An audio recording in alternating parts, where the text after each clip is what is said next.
Welcome, everybody. Welcome to the July Gravity Implementation Affinity meeting. We will start very shortly.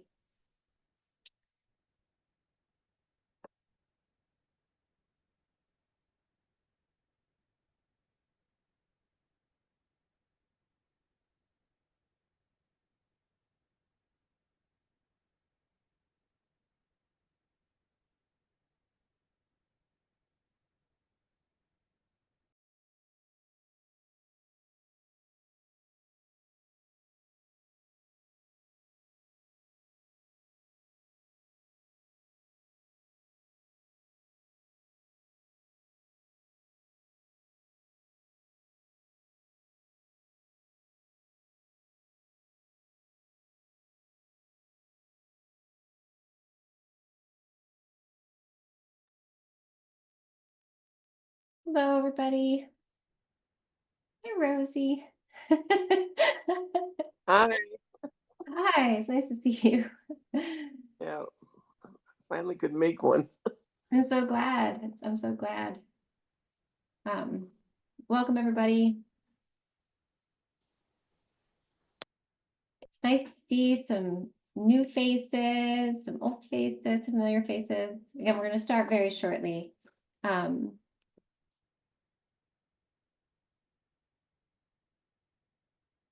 So I do not see, so Demery, are you sharing the slides yet? I don't see them, but maybe it's my settings. Here, I thought I was, but let me double check. Maybe someone else can tell if they are. Yeah, so I see it now. Okay, perfect. Great. Okay, everyone else is along with me. All right, so I'm just going to give a couple. We try to give like 2 to 3 minutes just because of the difficulty of transitioning Zoom meetings and giving people moments to run to restrooms and everything. But thank you so much. This is the July Gravity Implementation Affinity meeting, and we have a kind of like an overview topic today. So looking forward to gathering and talking with all of you.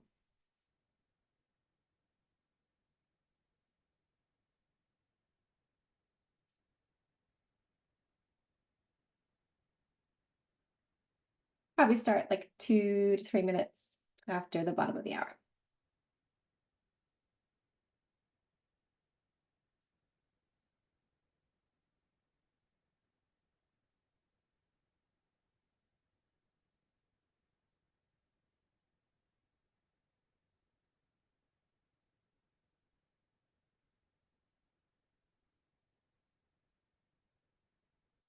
All right, so I'm going to get going just because I do want to respect people's time. People are rolling in as we go. Again, my name is Sarah DeSilvi. I am the Director of Terminology for the Gravity Project.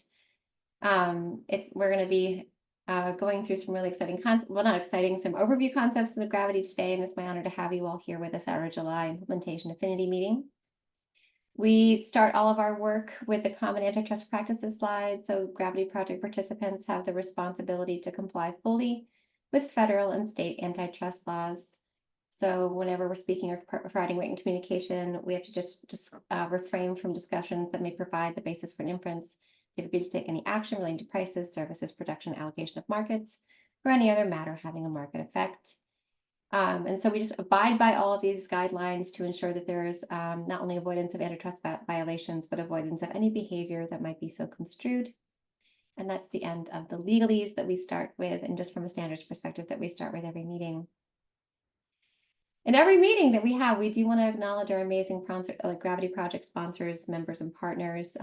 For those of you who haven't been here in a little bit, we're organizing it in a new way, where we have our tiers of support, including honoring and pulling out our designated members. We have a unique model within accelerators where we designate critical voices that we need at the table from a social care exchange and social care expertise perspective, and ensure that they're part of decision making. So thank you to all of our members, and we could not do this work without you. And we also, of course, want to note the extensive in-kind support that comes through CMS, American Medical Association, and our implementation partners, Civitas Networks for Health. Thank you so much. Next slide. So I think housekeeping's before the agenda. So thanks for joining the Gravity Implementation Affinity Group meeting. The Zoom meeting's always recorded, and you'll see actually some of those previous recordings highlighted in one of our resource sections today. Recordings are always available on the Affinity Group Confluence page after the call, and we ask you start muted, but please use the raise hand function to chime in with questions or comments, or use the chat to share. This is hopefully a pretty interactive conversation today that we're going to have today, especially at the end. But if there's any questions as we go along on any of the resources, please let me know. I'm happy to pause and give further clarity or answer questions as we go. So just raise your hand and I'll happily clarify. And then if you can put your comments to everyone, that'd be great. So it's a little bit of Sarah, but hopefully we're having a really good conversation when it comes to gaps and opportunities in implementation resources. So I'm welcoming you. I'm gonna run through the implementation resources we have because there was a general request, and we'll go into that more deeply, to kind of like just present to the community the resources we've made thus far and have a conversation on gaps at where Gravity might need to lean in and where other entities might be able to support. And then we'll close likely right before 4 o'clock Eastern Standard Time. I do have to still lead the Gravity terminology call at 4. So just know that I'm going to be changing in the phone booth in between the 2 meetings. Next slide. And so again, the intent of this call was to give a summary review of all of the resources that we offer at Gravity and if designed at Gravity.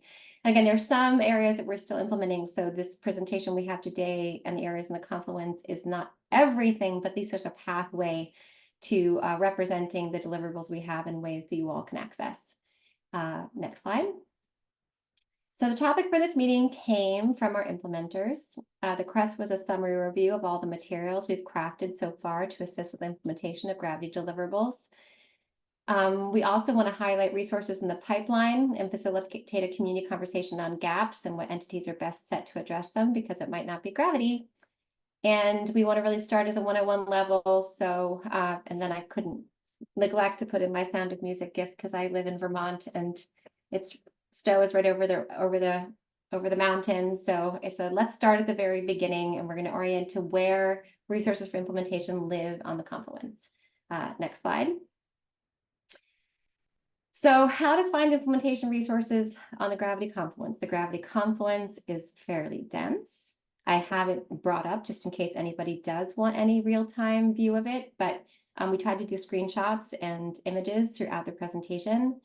So Gravity curates most of our resources for implementation on the Gravity Project Confluence in a section built just for that purpose called just that, Resources for Implementation. So you can see it right here on the navigation tree. So it's right after upcoming meeting information. So that is the house of most of the materials we build to support you all. Next slide.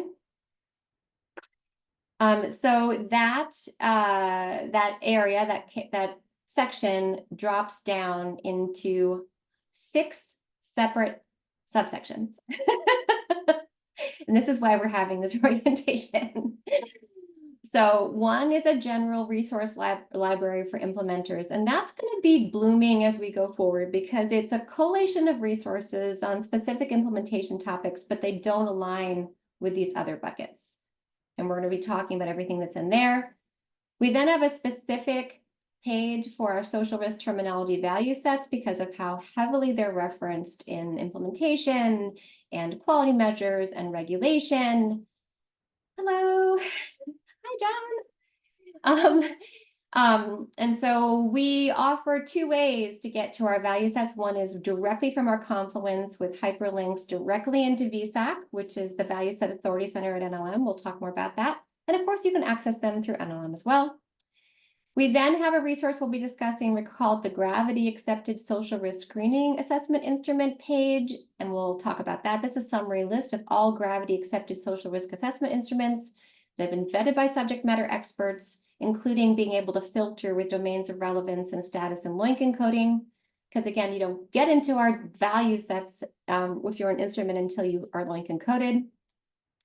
We then have a section called Resources for Social Risk Coding and Care Settings. And this is really to help the end user document social risks and diagnostic and administrative terminology. So here we build resources for how to apply our codes in care settings to take care of people through diagnostic terminology and then like HCPCS and CPT.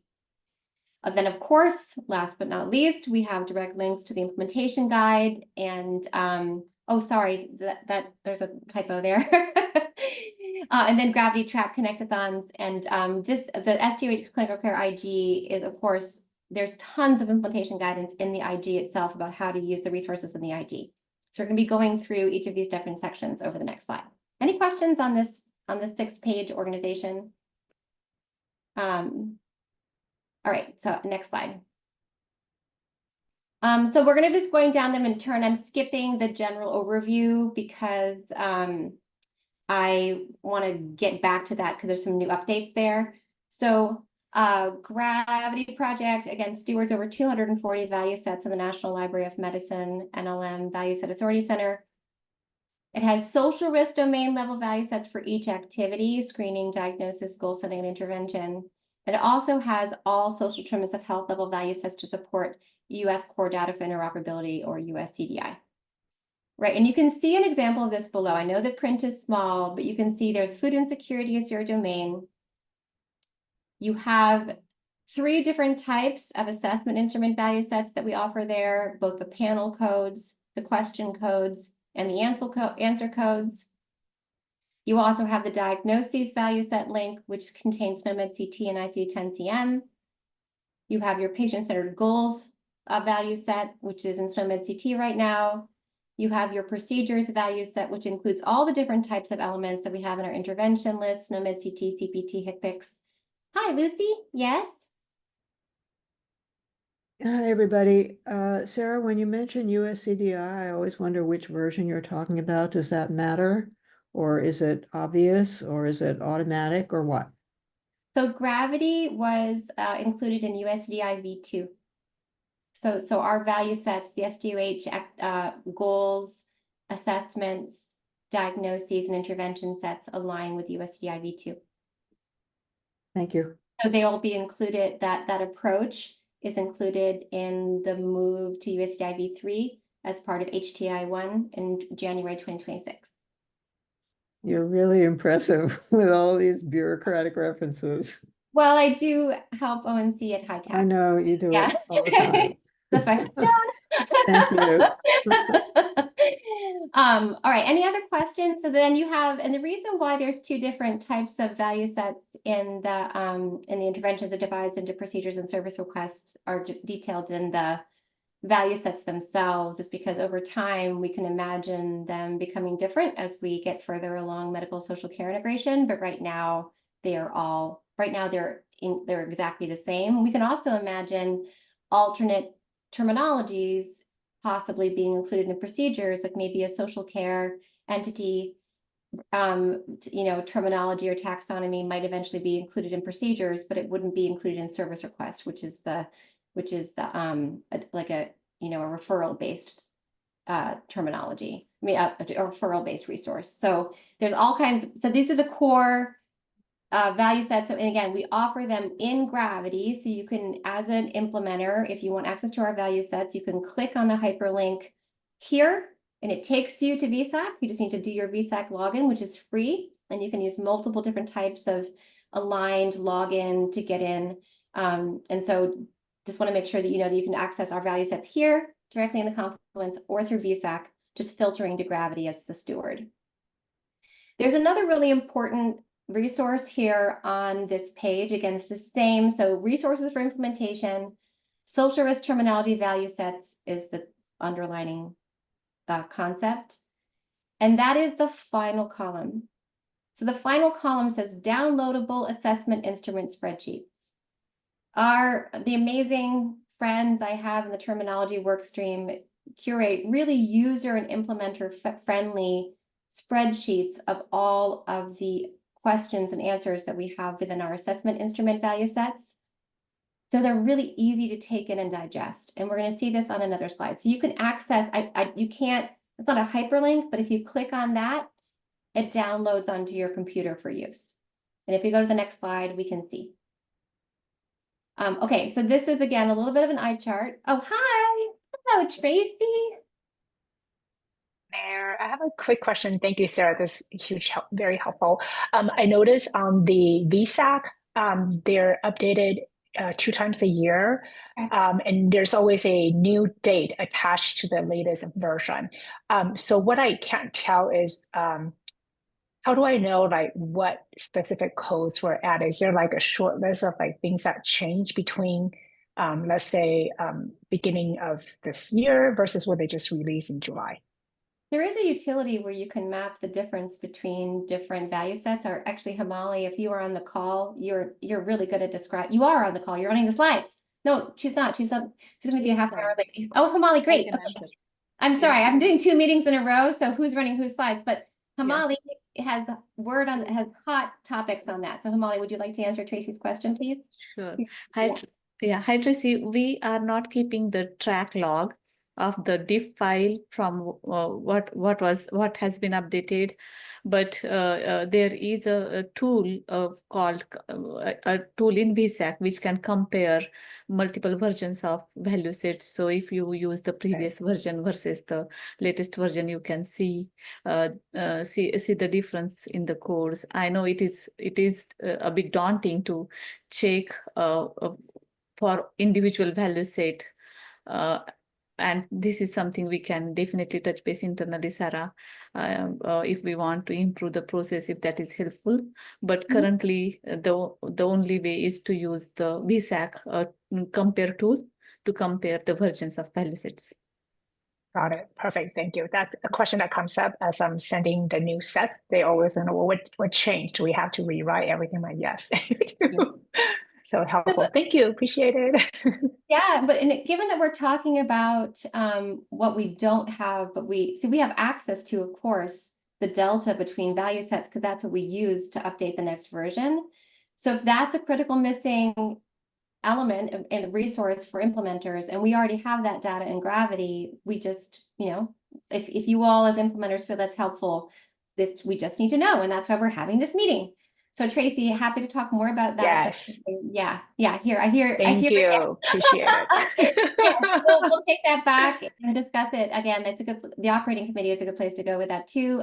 But Hamali and Sarah Bahal have to have that information because they use it to make the next version. So if there's a way to capture it, Hamali, and this is what you were saying to Tracy, correct? Yes. Yeah, if there's a way to just make it easier for Gravity members and implementers, we'd love to explore that. Okay, yay.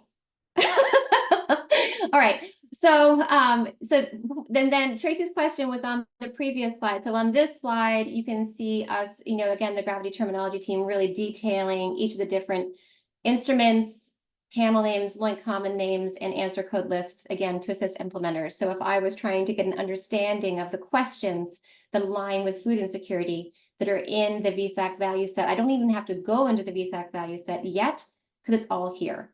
So if I'm trying to see, again, giving current regulations, if I'm trying to see if my instrument aligns with the NCQA SNS measure, right? These instruments do. If I'm trying to see, encoded wise, if I'm trying to see whether instruments align with any other incoming, any other requirement, I can see it here. So this is like a quick, easy way to see the content of the questions before you go into the value sets. Any other questions here? All right, next slide. And so this is, again, a little bit of an eye chart, but the use of this is actually related to the previous slide. So Gravity has another area called, under Resources for Implementation, called Gravity Accepted Social Risk Screening Assessment Instruments. On the previous slide, we saw everything that was encoded in LOINC, because to be in our value sets, your instrument has to be encoded, right? However, we assess many instruments that are not currently encoded in LOINC. We build in LOINC for many instruments, for any instrument that is critical in the national ecosystem. So we wanted to make it apparent to the ecosystem the instruments we've assessed as being accepted for the domain of reference and their status in LOINC encoding, right? So this was a master project last year in 2023, again, supported by our partnership with Civitas and Robert Wood Johnson, where because again, this is information that we have in our back end, and we moved it forward, right? And this actually is the same table that we have in the back end feeds into this table. So it's again a hyperlink to every assessment instrument and the domains of reference within that instrument. So you can see for the American Academy of Family Physicians AAFP social needs screening tool, you can filter by the domain, right? So you can see it includes all of these domains. And so that panel is included in all of the sub domain level value sets. But if I wanted to, again, just find what accepted instruments are for food, I can filter on food and it takes me only to the food ones. And that capacity to filter goes across all the different columns. So I can filter on instruments that are already in LOINC. I can filter on instruments that Gravity is leading the submission of, right? And so you can see the life cycle of instruments as they move along. So for instance, if you're using an instrument now and it's not currently encoded in LOINC, but you can see Gravity's working on it, right? And you see incoming legislation and regulation or, some kind of interoperability requirement asking for that LOINC code, you can just wait tight, just sit, right? And you know that LOINC code will come, and then you can build that LOINC code behind your existing process and you don't have to change your instrument. Does that make sense? So these instruments, we wanted to make it really transparent what was coming down the pike and what was going to be included in Gravity, what's already included as accepted, and what's in the process of being LOINC encoded. And again, this is available on the Confluence under this title and is downloadable as a spreadsheet that contains these same filters. Any question here? There's a lot of... Hi. Hi, it's Jess with Civitas. Sarah, what are the implications if an organization is using, say, a homegrown tool or a tool that is not on this list and they're interested in implementing Gravity standards? We get that a lot.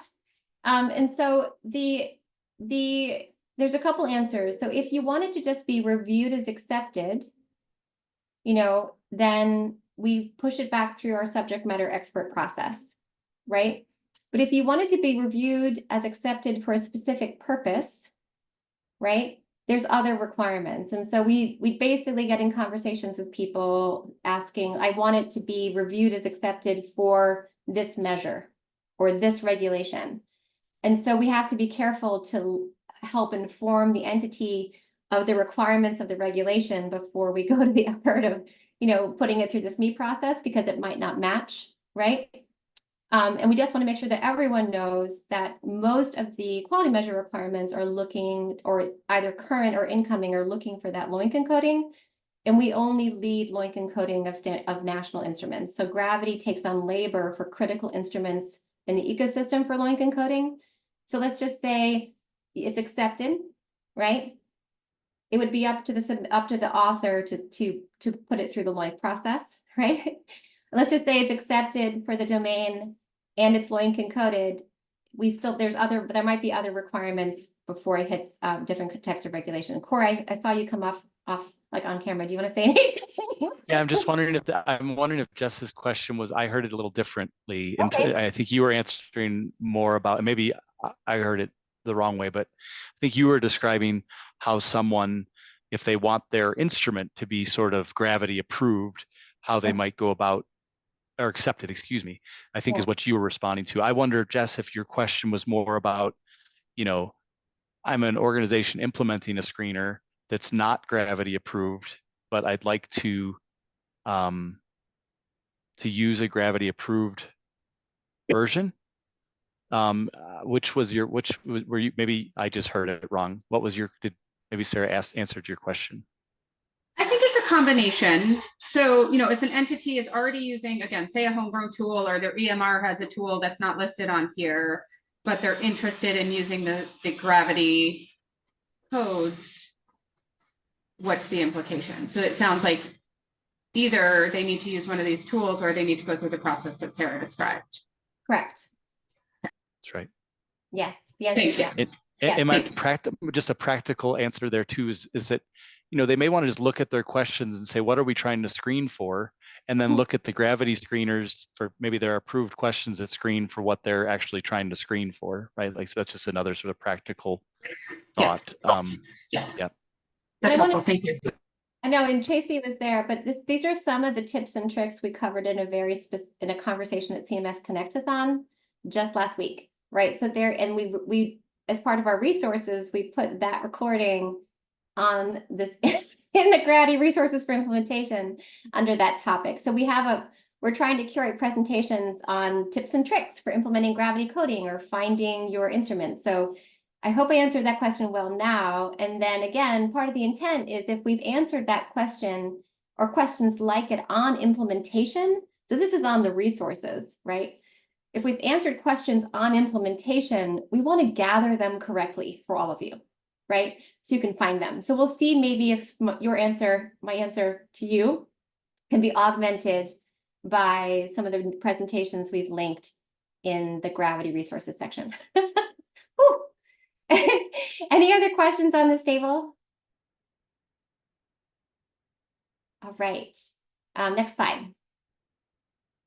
All right, so Gravity also curates resources. This is the next section. So we covered social risk value sets.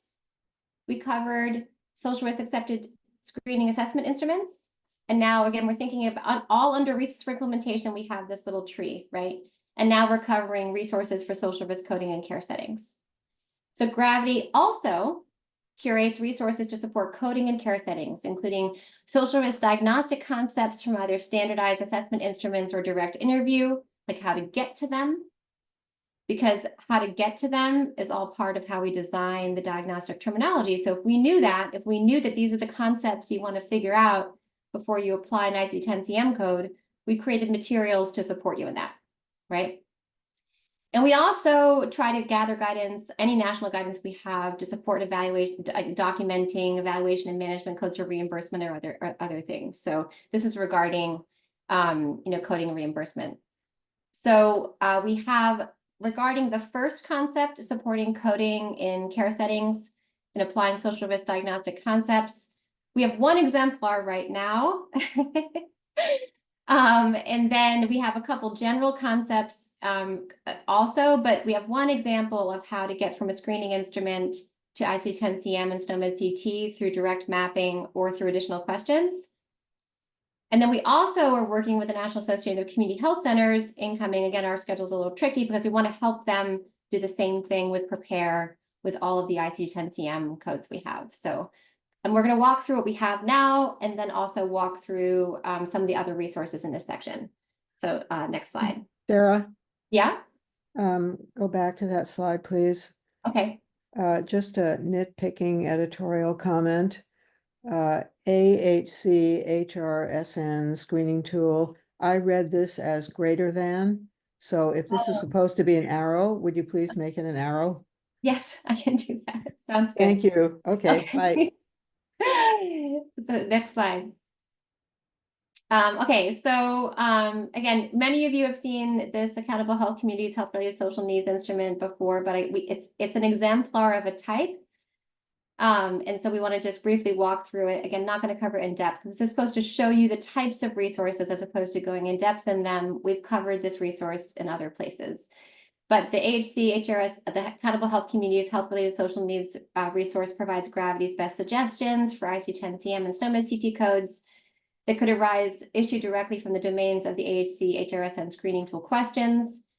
And the great thing about like some of the questions in that instrument is they're borrowed from other smaller domain level instruments that are all across the ecosystem. Like the food insecurity 2 questions from the AHC, HRSN are the hunger vital sign, which is everywhere.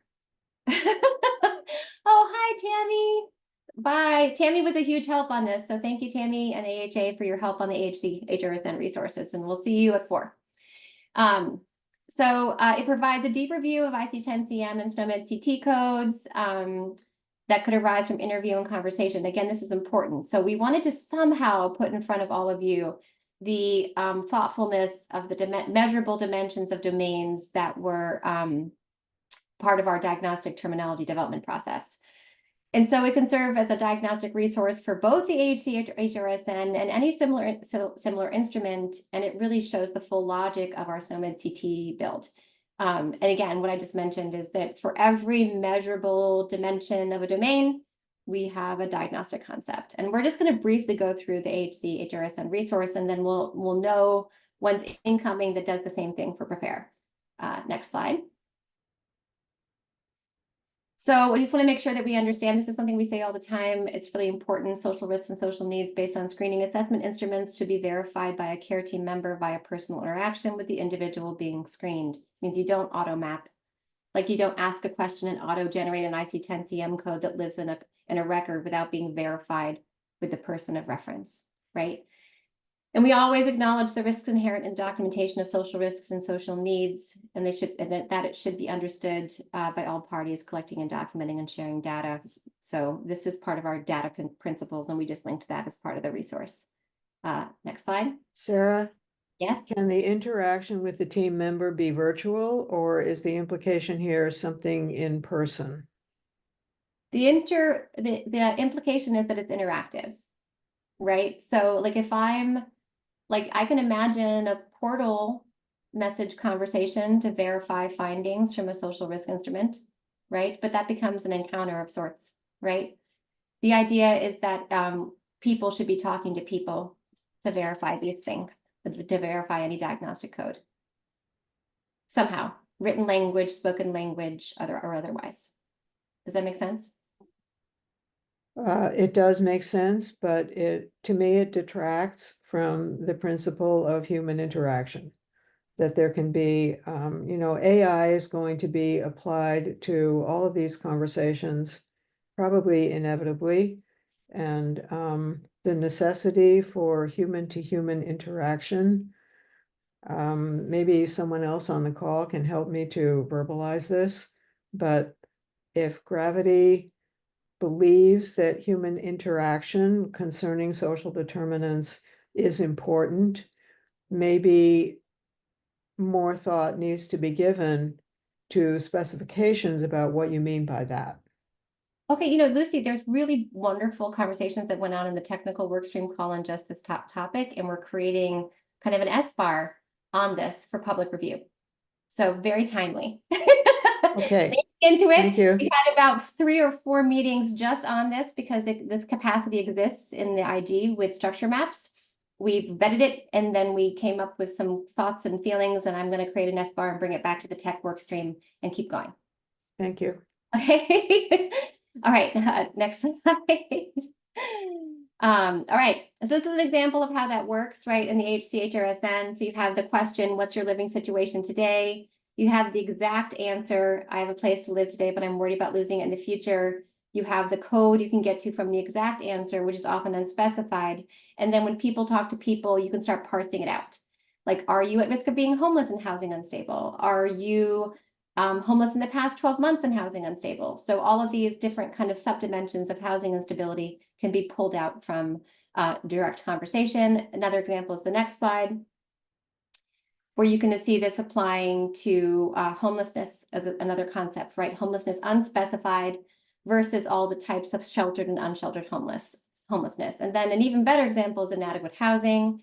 We get to that, I think it's the next slide, where you get to the specific answers of the Naruzaman or Norwalk instrument, and then you get all of these specific findings, right? So this is like gravity built this terminology with these dimensions in mind, these measurable dimensions, and we have the terminology to support it. Hi, Tim. Oh, hi, Sarah. How you doing? No, I'll let you finish. I just was gonna maybe, if I have a second, just add a couple of extra layers to what you're saying, but please go ahead. Oh, go for it. Come on, this Oh, is okay. No, so I was just going to mention there are really 3 layers to this, and there's always some confusion around this. There's what Sarah is showing right now, which is informational reference, informational, saying, you can, if you have these questions answered this way, here are possible ICD-10s that may be potentially asserted if they're verified by someone. The second layer is what in the interoperability side, on the FHIR side, is what message gets sent from a system to another system. You know, it's been verified. A condition may be in various states, you know, of verification, but it could be packaged in a message and sent to a system to take. The third layer is basically what the system does with that message. So if a system gets a message and says, ah, this condition is verified, it can then be incorporated or reviewed and incorporated into, you know, the health record, because just because it's in a message, it doesn't mean that it's in the health record yet. Okay, and if it's a message that a sender has sent, said, you know, I have a system, to your point, Lucy, it might have been generated, you know, by a system. We can't control the systems, but that are upstream sending the message. But let's say a message decides, a system decides, I'm going to send and, you know, a possible condition based on the screening results, and it goes to a system that's receiving it. That system has to know how to process it. And so if they look at the status of this condition and it's not verified, you know, ideally they would not incorporate it into the record, but maybe queue it up as informational for someone to verify it. But really, you know, just wanted to clarify that there are really three levels. As Sarah's showing the informational reference level, then there's a messaging level, and then the third level is the incorporation of the message into the health record, depending on the receiver of the message's rules. Does that make sense? It does make, this is probably what we were talking about in the technical call, but so Lucy, we'll integrate some of that, the different, because we are technical in terminology, we have a capacity to talk about the life cycle of the data that we are creating as well. And so that's going to be part of that SBAR that we have everybody weigh in on. Sound good? All right. Good. Wonderful. Sarah, Fantastic. you're breaking up a Okay, little I think bit. Is covered that only here? next slide. Sarah, you're breaking up a little bit. Is that only me? Oh, I'm sorry. Yeah, No, it's all of us. Yeah. I am in Vermont. I'll turn off my video and see if that helps. Can you hear me better now? That's perfect. Okay, yeah. Sometimes Vermont is just Vermont. So Love to look at you, but we'd rather hear what you're saying. Thank you. yeah, yeah. So we talked about the different types of information in the resources for social risk coding. So the resources to support the application of diagnostic concepts, that was the AHC health related social needs resource, and then we have an incoming one for PAIR, and that was the example of that. But we also have other resources in this section. So one of them is a webinar discussing the gravity assisted with our friends at Health Begins and the American Medical Association on the changes in evaluation and management guidelines and how social risk data could be utilized for, you know, considering medical complexity. And so that webinar is also housed here because Gravity helped author it, and our member and amazing in-kind supporter, American Medical Association, was part of it. So, and again, resources for social risk coding, we have this CPT-focused webinar on applying social risk data in considerations of medical complexity and medical billing. And then we have the diagnostic resources. Next slide. And then we also in this section have, again, thinking about diagnostic terminology and coding. We have the amazing CMS OMH Z-code infographic, which is a brief on the importance of social risk Z-code documentation from a health equity lens and tips for applying them. And this is on the following slides with some Gravity edits because we edited it slightly. So this is the SDOH Z-code infographic. It's a really wonderful resource for applying social determinants of health Z-codes, which are specifically in the Z55 to Z65 set when we talk about them in this resource. And it talks about using Z-codes and collecting information and how it aligns with health equity. And this is the first page. And then the second page is, and I think I see Scott Stare, our friend. Say hi, Scott. I see our friend, CMS friend on the call. So I just took a little liberty and edited it with a little yellow sun so everyone can see all of the terms that Gravity has submitted. This is all of you, right? So this is the second page. All the yellow suns and the orange sun are my edits to this instrument. It does not, in the resource library, it does not have these, but for the sake of knowledge, I wanted you all to see that everything with the yellow sun is gravity authored over the course of our 5-year history. So we really do lead the way in developing IC10CM terminology for social risks, and this is just my little way of making it transparent. So this is another resource in the resources for social risk coding section of the resources for implementation. Any questions on this section? Again, we're going section by section in resources for implementation. All right, next slide. And then the next section that we're going into, and again, my apologies, I didn't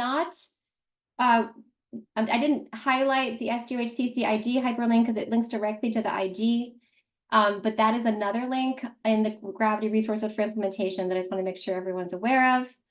But now we're going to pivot into, there's nothing like to show per se except for the IG, and I hope it doesn't. Again, I was also making sure that we had the slides in time. But this next section, there's some pretty big updates and there's a lot of material in there. So we're going to go into the general resources library for implementation because there's some pretty significant new things in there. And we want to make sure everyone's aware. So underneath the Gravity Resources for Implementation section on the Confluence, the first element of the tree is the General Resources Library for Implementation. So this is where Gravity curates documents to assist implementers across different topics. This includes Gravity-based materials such as links to our one-pager, use case package, and data principles. This is where it also curates ecosystem guidance on social care integration. So any important brief or white paper that's open for use. And we wanted to make sure you all had it. We put it in this General Resources Library reference from General Resources Library for Implementation section. So Amy, we submitted digital literacy Z codes at the September IC10CM Coordination and Maintenance Committee meeting. So incoming. So they're not here because they're not out yet. So this is resources on things that we've created and people can implement. But we did work on digital literacy and digital access as part of our 2023 domains and submitted a submission to NCVHS and CDC for those concepts. So if all things go as planned, there should be IC10CM concepts to support digital literacy shortly. Digital access, we're working on because it really is a consolidation of multiple different types of communication, and it's hard to get too granular with IC10CM because it's a classification system. So we're considering our approach there as we think about other gaps in communication access, like even just phone access, right? But digital literacy we did submit. I hope that answered your question. All right. Okay. And the last thing that we have in this section, so back to General Resources Library for Implementation, we have a new section, which is really born out of the fact of trying to reuse and make it easy to find some of the presentations we've had here in Implementation Affinity Group, but also presentations we have in the community because we get invited to different conferences to speak on specific topics. And so what we are trying to do when able is pull in the slides and recording on those specific topics and working on creating small desk references or mini versions of abstracts of the key findings for implementers, right? So first we have the reference library of the meetings and we'll go into it. And then we're working on creating small briefs to support implementation across the ecosystem. As a clinician, I'm a rural family practice provider in FQHC. I love a good desk reference. It's like a quickly accessible PDF with highlights is something I know I need to move the dial forward in my diverse multi-site FQHC. Next slide. All right, so this is the General Resources Library for Implementation is divided into 3 different sections. There's Gravity authored resources, there's outside authored resources, and then there are the presentations, right? So this is like base materials. So it's a link to our website. It's a link to our one-pager. It's a link to the implementation workstream landing page because the work that we do here is about implementation. It's a link to our foundational materials, which include, as I mentioned, the use case package, the data principles, the glossary, and general instructional material.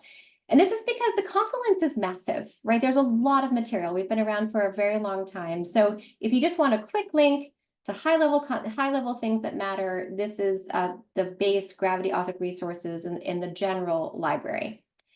And then there also is guidance, and again, this makes me think again of Tracy, who is on the call, right? So we also make specific guidance for specific purposes, and we're putting it here as well. So when the IPPS rule came out about screening for interpersonal safety, and implementers were wondering about how to get to our value sets from interpersonal safety screening on the AHC instrument, we created guidance for that, right? So if you want to understand how to get from interpersonal safety questions to specific, and then with additional specific questions to get you to intimate partner violence and elder abuse value sets, we gotcha, right? So we also, this is all in General Resources Library for implementation in the Gravity authored section. Does that make sense? Any questions here? I hope it's clear. We've made a lot so far. All right. Next slide. Oh, yay, Tracy. Okay. This is new, right? So when I was thinking about trying to make the things that we have created to assist implementation accessible to all of you, I realized, again, we've had conversations here and we have conversations in other conferences. And I'm so glad, Sarah. Right, and so we wanted to curate them, because if you missed the implementation meeting on the topic, how would you know, like, where do you go to find it, right? So we've done very specific conversations. We've had very specific conversations here. And I just gave a presentation to CMS Connectathon. So we're curating those for you here with a really detailed topic description. Right, so we have our outcomes series, so across technical and terminology that we presented here in the implementation affinity group. We have the calendar year 24 HCPC code conversation we presented here, which is the CHI and PAN concepts. And again, in this specific one, I'm making a quick one-pager. Right, so because there's the slides and the recording, and shortly there'll be a quick one-pager for entities to understand how gravity terminology can align with the CHI and PIN concepts in a sequential series, like easy button, next level, more granular, right? So that's incoming. Sarah? Yeah? This is a fantastic slide. I wonder if you could add dates to when Okay. you were talking about these things. Great. Things Yeah. move so quickly. If Yes. this was last year, maybe I really don't need to look at it. I need to look at something else. Yes, Thank and yes, we will absolutely do that. And we promise to curate it. So if it's no longer true, if things have evolved, we will try to replace it with the data cover. Great. Yeah. Yeah. Okay. Yeah. Or We if don't, it's no longer complete, it may be true, Yeah. but Yeah. not the whole truth as we understand it today. great, perfect. Okay, love it. Dates incoming. So then we have a presentation that was given in April on the fire questionnaire response, and Jim led that.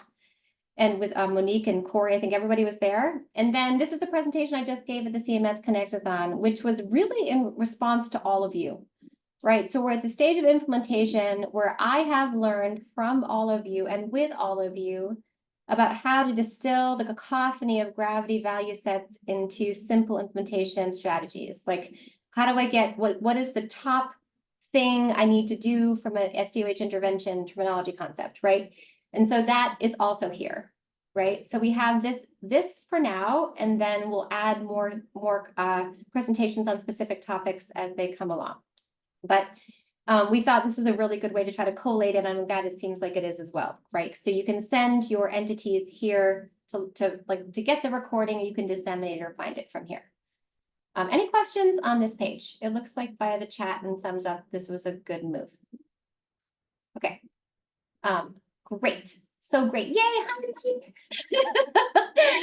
Mike. Right. And so Mike, I think you hear me on the CHI-PAN concept. I'm still working on that action item I had from that meeting, and I will promise to vet it with the community. But then that brief version of it will come into the implementation material section when we're ready. Okay, next slide. So this is again, the general resources library for implementation, industry resources on social care integration, because this is like what we're doing is new. Right, so sometimes I feel the growing pains of trying to grapple with the beautiful complexity of our initiative, and I have to remind myself that what we're doing is new, right? So we try to curate resources that are helpful, that have been authored by leading entities in the field. So we have some CMS references. We have the Health Begins Integration Framework, which is a favorite of mine. It's based on the SAMHSA framework. We have the Medicare Learning Network Health Equity Services, the 2024 Physicians Fee Schedule Final Rule. And I'm kind of realizing that this one might need to go in the resources for coding section of the Confluence as well. It's here, but it might need to be there as well, because it's about HCPCS codes. We have the brilliant ONC SDOH Information Exchange Toolkit. And then we have a document from our friends at the Partnership to Align Social Care, working with community care hubs to address social drivers of health, a playbook for state Medicaid agencies. So given that this is like industry related, if you find a resource or a brief that you feel like is vital and you feel like needs to be part of this implementation library, please let us know. National, we're trying to keep to the national level, like, so not local implementations, but if there's something that's helpful out in the ecosystem and it's not here yet, we'd love to know. All right, next Sarah? slide. Yeah. Sarah, what about that White House playbook published yeah. last year? I know, Would that fit here? I find myself with people who know nothing about this. If you start with the White House, people pay attention. This is something I need to listen to or learn about or whatever. Yeah. It's better that people don't know what CMS is, but the White House, everybody knows. Yeah, so Just a maybe thought. that makes sense. And it's almost like there's like a policy briefs statement. There's like there's opportunities to integrate that. Really nice. Exactly. Yeah. And all of this here actually follows from that, because that was a dictate from the White House that every executive agency has to get into this.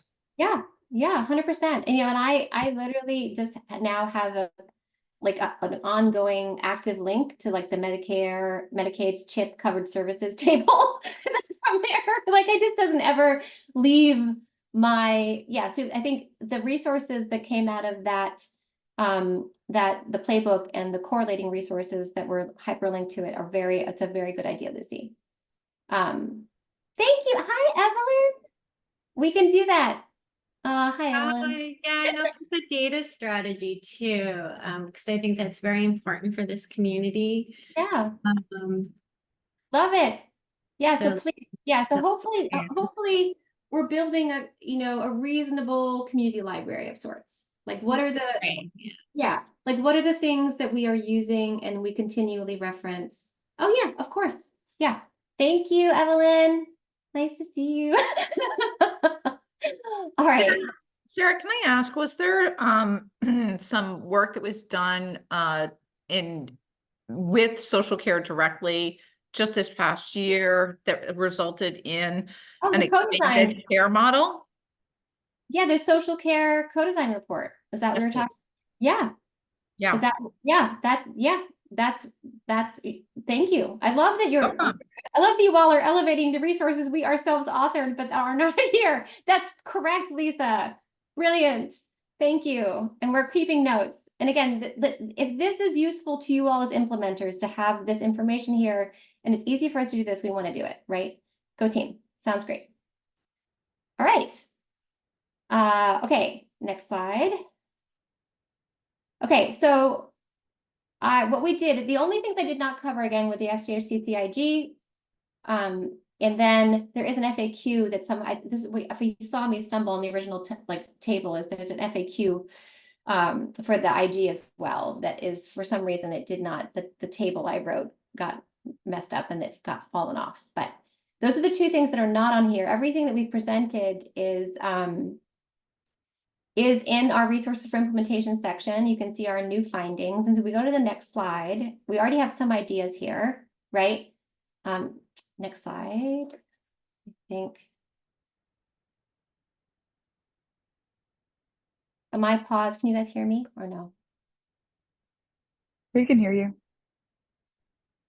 So Demry, can you hear me? Yes. Can you guys see the next slide or no? Oh, there we go. Okay, perfect. Thank you. I'm sorry.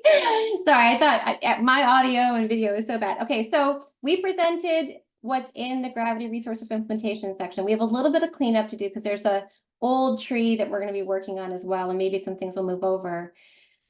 So we already have ideas for things that already exist that we can move into our resources library that you've all elevated. Thank you so much. And I love that they're in the chat, and I love that we've caught them on record.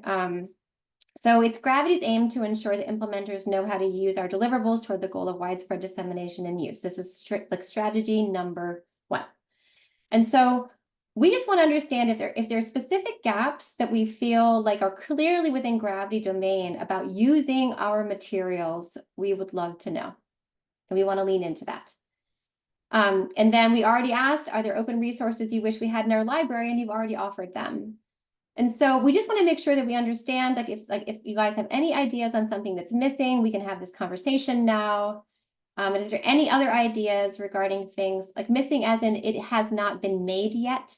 That's one of the things I'm saying regarding missing. Like, is there a implementation resource that you need that does not exist is one question.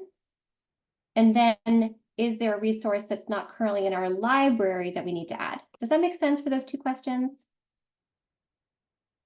It looks like we have a pretty good list of the last bullet. Any sense? It might be that you're just like you're taking in everything we already have. Know that the answer to the 3rd bullet is something you can let us know in time. If you're exploring all the resource of implementation and you feel like there's something missing that needs to be made, you can always let us know. Sarah? Yeah, I'm just trying to think back to like what I hit a wall with. I think one of the biggest things is I am going retrospectively and trying to evaluate what questions were used, and maybe that wasn't done in a very intentional manner. They just picked a question, but they don't know where it came from.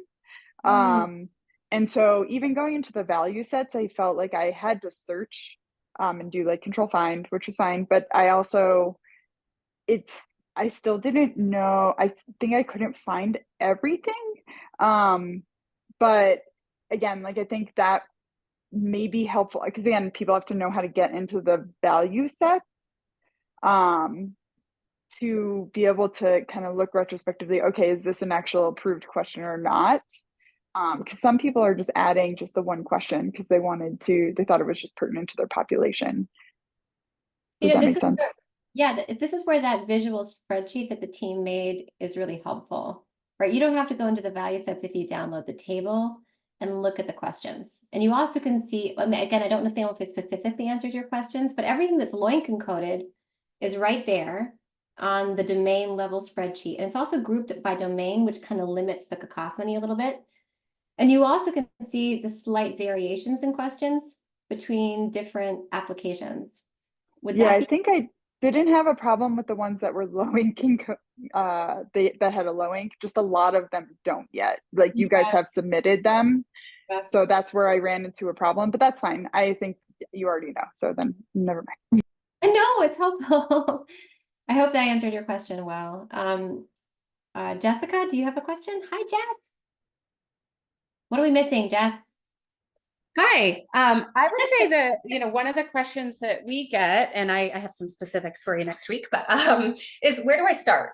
And so wondering, if or where, is there like an assessment tool or readiness tool that organizations can use to get a better sense of, okay, we know all of these tools and resources are here, but of course, coming to this affinity group is a great place to start. But how else can we direct entities that are just getting started with this? That is part of the reason why I made, and again, Tracy, I think you were there, but it's part of the reason why I made the tips and tricks presentation for the CMS Connect-a-thon. that's a pretty good place to start if you haven't seen that, but it's not a readiness tool. It's not that, right? We've talked about readiness. So Corey Smith, you're on the call. And Monique, if you're on the call, and Jim, you're on the call. We started a tier by tier readiness tool, I think like 2 years ago, that we did not complete, but to us, simple approaches to assist in implementing gravity standards was the topic of the CMS Connectathon. Tips and tricks. Boiling the ocean is not great. So how do I start? And then readiness tools, we have talked about, like, how do I move from one tier to another? If I'm just in terminology, how do I get to exchange? So if that's helpful, we literally started that work a while ago. We didn't have enough members and implementers asking for it. So it's something we can revisit. Thank you. Corey, does that make sense? Do you remember that? And Monique, do you remember that? Yeah. I remember. Yep. Yes. Been a while. Yeah, but you have a good memory, Sarah, because you had to jar mine. Yep. So we'll try to figure out. And so if that's something, again, that's going to help implementers and we have a correlate, it seems like it's something we can revisit. There's a lot missing. Oh, there's a lot of new transportation concepts coming in, Sarah, very soon. I promise. Okay, thanks. Yeah, there was none. Yeah. None in what activity? Well, we have one Z codes because I'm doing a retrospective analysis of the use of Z codes, and all of us data has a lot of transportation questions, but there's no Z code that I can tie it to that, you know, can account whether or not the provider also identified there's a transportation issue. That's all. But I'm glad that there's more coming out. But yeah, they don't even have even the one Z code available. Like nobody's even used that one yet. Oh, we have that now. Yeah, I think this data goes back before that. Yeah, so because of the versioning, yeah, there is a Z code for this now. We made it. So that one should be in our value sets and available for use, but it's hard looking at retrospective data. Yeah. Any other questions on things that we can do? It sounds like, number one, that this was a good survey. We do have a good list of open resources that you wish we had in our library. Any other ideas about gaps that are clearly within our domain, or, you know, we can always give you all back time? Sarah, it's Evelyn. Something that comes up from implementers is, as we think through just aligning it to the rule and the proposed rule now and USCDI, is really like, if there is a requirement, you know, California, as an example, has to be using USCDI version 2 right now. What does that mean? What are those SDOH data classes? How do we update our systems to support that? So I think there's a lot of learning, because part of it is just going backwards saying, what do we mean by these SDOH data classes? Like when you click on USCDI, just, you know, it's not intuitive. So I think Gravity can have you develop resources to sort of say, okay, that's a requirement now for your certified technology. This is what it means to you, health system, right? Like many of them, and I know you got the email from Brina, is thinking through is like they're implementing this right now, right? So there's a lot of like, where did they start? And often is like, you can point them to the USCDI, but it means like nothing to them. Right? So I think there's an opportunity to explain it in terms that a hospital CIO or implementer can get this, right? Because they have to work with their vendors, with their Cerners, with their Epics, and often, as we all know, the Epic person on site is not the one working at the national level to develop data standards. They don't know what that means. You know, they're just looking at it like, what's the field? What do I need to enter here? So I think it's just putting it in terms that could easily be digested by provider groups. That is a great idea. And it makes me realize that what I did not talk about here is the work that we do with ONC to ensure that ISA contains all of the wisdom of Gravity. Yeah. Right. So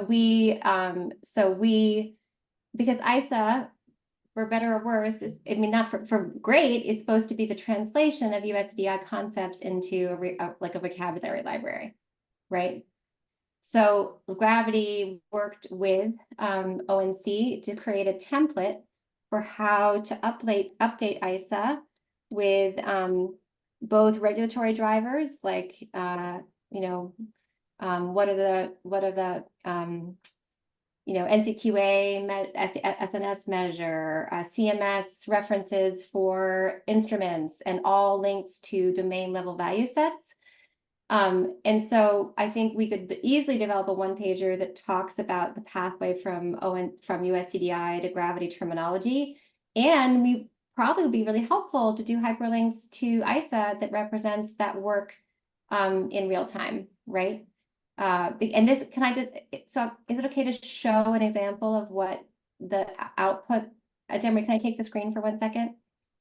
I'm just going to show the ISA page example that we worked on with ONC, right? So this is, again, pardon all my tabs, but this is the food insecurity page, right? It has our definition. It has hyperlinks to the terminologies of reference. It has a statement, gravity projects, SDOH screening assessments, conditions, goals, interventions, and value sets are included in USDI v2. All gravity project social risk domain value sets are included in the USDI v2 if they are contained within the SDOH sets, right? So there's that statement. And then there is a applicable value sets and starter sets section with hyperlinks to all of our value sets in VSAC, right? So the goal is to ensure that the domain level information that we have and all the value set information we have and the connections to USCDI is represented in ISA. Sarah, this is amazing. I mean, absolutely amazing for a government webpage to be so useful and so authoritative. Thank you, our friends at ONC, right? This is like ONC, our amazing friends at ONC for leading this work. And yeah, so the idea is eventually we should have pages for each of the domains of reference. And there's a missing bullet they haven't added yet, which we realized this the other day, which includes the regulatory drivers. So in limitations, dependencies, and preconditions for consideration, there's a bullet that's coming soon, which talks about all the regulatory drivers for implementing this, because this is what it's supposed to be. Like dependencies and preconsiderations are supposed to include CMS, instrument guidance, NCQA SNS measure, like, USCDI, of course, and yeah. Hi, Sam. You just heard me give a shout out to you. Our friends at ONC. Amazing. And Sarah, Yeah. hey, this is Corey. I think as I'm listening to this, it's all, I think, general guidance is good and all this stuff is good. But when one of the things I'm thinking about today as I'm listening to the conversation is, and maybe Evelyn's question and Jessica Little's question made me think about it is, readiness is sort of a function of where you are and what your goals are, right? And so I think about, while gravity isn't going to be able to provide specific guidance to every possible starting state, I often wonder, are there some sort of like organizational starting point personas, if you will, that sort of represent key groups that are, starting here and going here, from a implementation perspective, and how might gravity be able to provide some, kind of assemblages of educational material to specifically help, those who are going from one point to, one sort of common starting point to another, to a common endpoint. So just a thought. I don't know how we do that, but I think one of the things there is like, well, of all the people that are thinking about implement all the organization type, or organization personas, what are the most common, like Evelyn said, provider organizations in California that are starting with USCDI v2, like, and where's their desired endpoint, and the sort of the guidance they need is a function of those start and endpoints. And I wonder if there's enough critical mass around certain starting points, implementation starting points and implementation ending points, that gravity might be able to better, assemble and tailor materials for those sort of big groups. So just a thought I'm having. That's a really great thought. And again, we have to decide whether that's gravity. Again, one of the things we have to decide is that gravity that does that, or do we do things like ISA and and this resource page and everything to let other entities do that. I think that's one of the things that we just want you all to help us understand. But that makes a lot. We've talked about that, Corey, and it seems like a brilliant thing, you know, we were talking about that even as part of the co-design, right? Like what it means to think about our different stakeholders and the kinds of knowledge, you know, and implementation guidance each different stakeholder needs. Sarah, This I is just want to contribute that the work that Gravity has done is so amazing and filled such a great need. There are then 1,000 implications for everything that you do. And Yes. so I just want to assure you from my point of view that setting limits is a very important part of leadership. And so Exactly. as all of these suggestions come pouring in, do realize that your resources are limited Exactly. and moving from conceptualization to implementation every possible setting is impossible. So just Yes. be mindful of what you're really here for versus what people would love for you to do. And one of the things I would love for you to do, I put in the chat, who is the audience for all this? It may be self-evident, but it isn't. So just didn't want you to miss that. Thank you.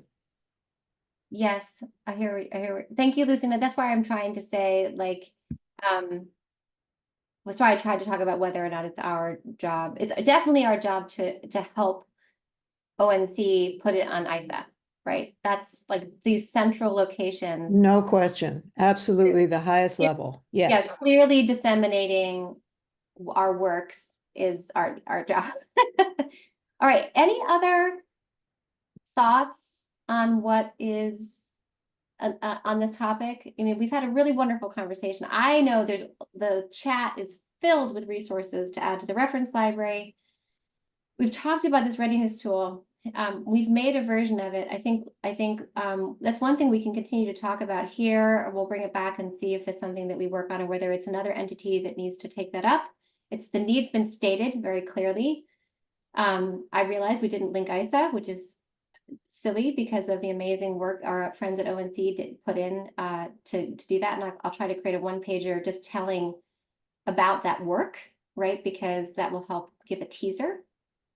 Any other things before we close for the day or go to the next slide? I hope this has been a valuable conversation for all of you. It seems like it has been. A resource review. Yay. Okay. Next slide. Next slide. Okay, so we just want to note and make sure everyone's aware that we are not meeting in August. We have an August holiday. Terminology public call in the normal way kicks off in August. So we're going to be deep in that. Everything, all the other work streams keep going. So our next meeting is on September 26th.